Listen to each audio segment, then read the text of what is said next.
Она очень много приложила труда, чтобы собрать эту всю информацию для нашего поколения. Это касается не только Босняковых, а вообще откуда мы пошли. Это такие фамилии, как Балатуковы, Абдураманчиковы, Босняковы, Кункаловы, Эмировы, Ешлавские.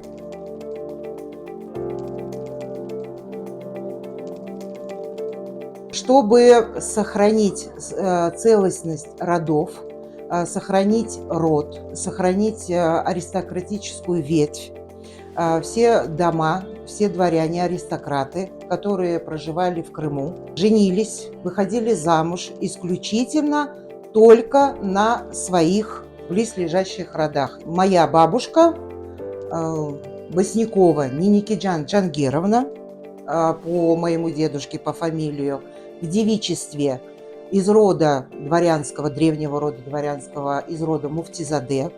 Ее бабушка Саиде Ханум из рода Балатуковых. Ее отец, Саиде Ханум отец, был Кайбей Балатуков, один из основателей царского конного полка в Симферополе. Фамилия Босняковых, получается, это от нашего прародителя Сулеймана I, который из города Варны приехал через Турцию, попал в Крым.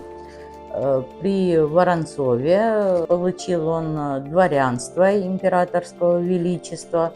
Но Воронцов ему подсказал: раз ты с Боснии, давай будем Босняковым тебя записывать. На что наш потомок согласился. Поэтому наша фамилия пошла Босняковым. И по сей день она является нашей гордостью.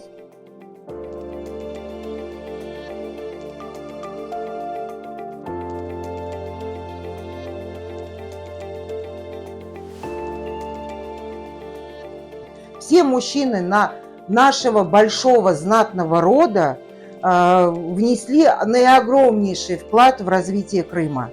Все они занимались государственной деятельностью, благотворительностью, меценатством. Они строили мечети, строили школы.